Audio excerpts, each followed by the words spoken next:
Chapter 5. Bing Bing. Annie pulled Jack to the bar of the panda house and pointed out to the yard. See, over there, she whispered. A giant panda was climbing down the trunk of a maple tree, rump first. She touched the ground, then sat up and raised her head. She was bigger than Jack had expected. Her head was the size of a basketball. Oh, wow, said Annie. She's amazing. Yeah, she is, whispered Jack. The giant panda was much more amazing in real life than in photos. Jack thought. She looked like a gigantic stuffed animal that had come alive. Her nostrils quivered as she sniffed the air. Her black ears twitched. Hello, Bing Bing, Master Lee said. Jack and Annie jumped in surprise. Master Lee pushed a cart loaded with bamboo through the back door of the cage. Can we go out in the yard and pet Bing Bing? Asked Annie. Oh, no, said Master Lee. We always keep our big pandas separated from our visitors. They won't hurt you, but we don't want people intruding on their space. Really? Said Annie. Pandas are not pets, said Master Lee. They are wild animals. We want them to live as naturally as possible. That makes sense, said Annie. She let out a big sigh as she stared at Bing Bing. It's just that she looks so soft and cuddly. Jack felt sorry for Annie. He knew how badly she wanted to be close to the panda.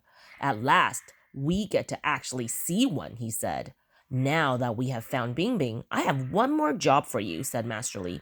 He handed each of them clipboards with paper and pencil. I need you to record data. If she stays in view, observe her and write down every sound and movement she makes. Can you do that? Sure. Jack loves to collect data, said Annie, trying to be cheerful. And I love to watch animals. So you are true scientists. Good, said Master Lee.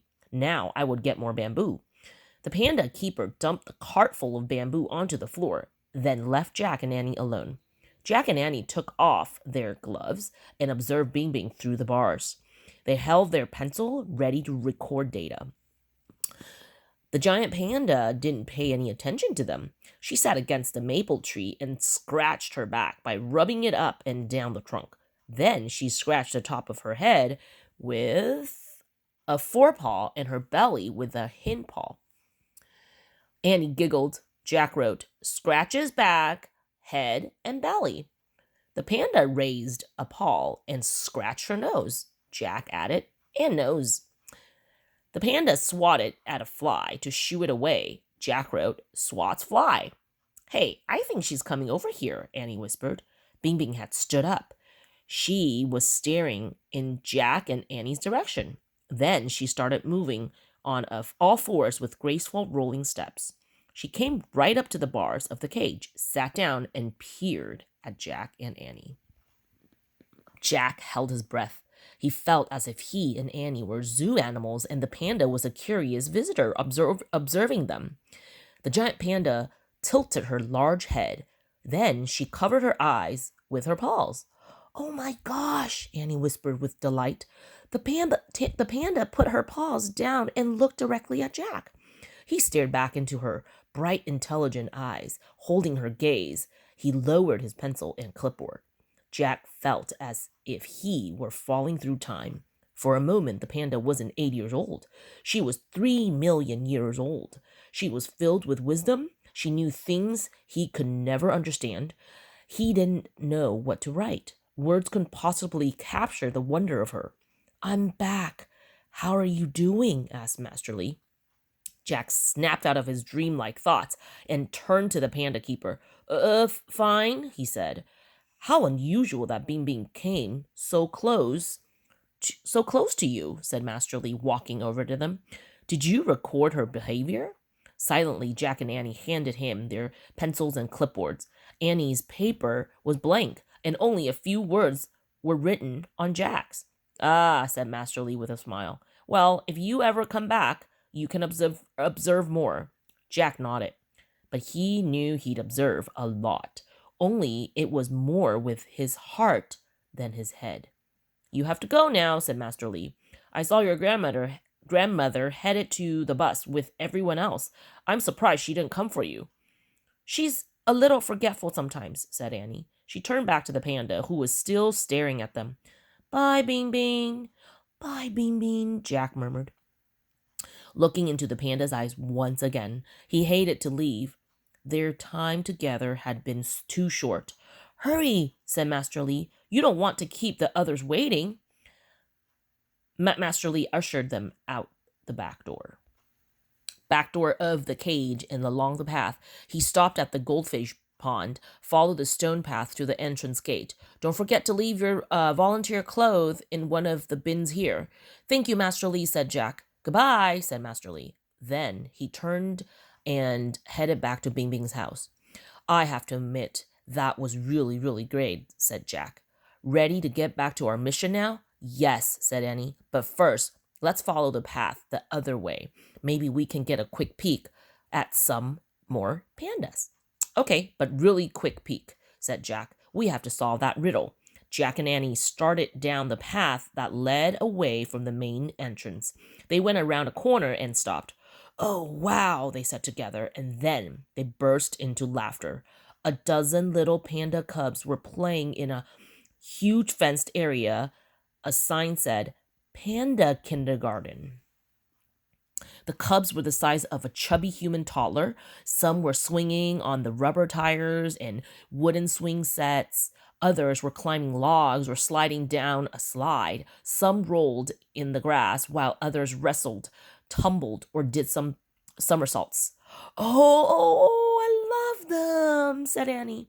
They all look just like Roly and Polly. I love them so much. Don't you? Yeah, I do. They're really cute, said Jack, laughing. Look at those guys on the... Hey, what are you two still doing here? Someone said. Jack and Annie turned in surprise.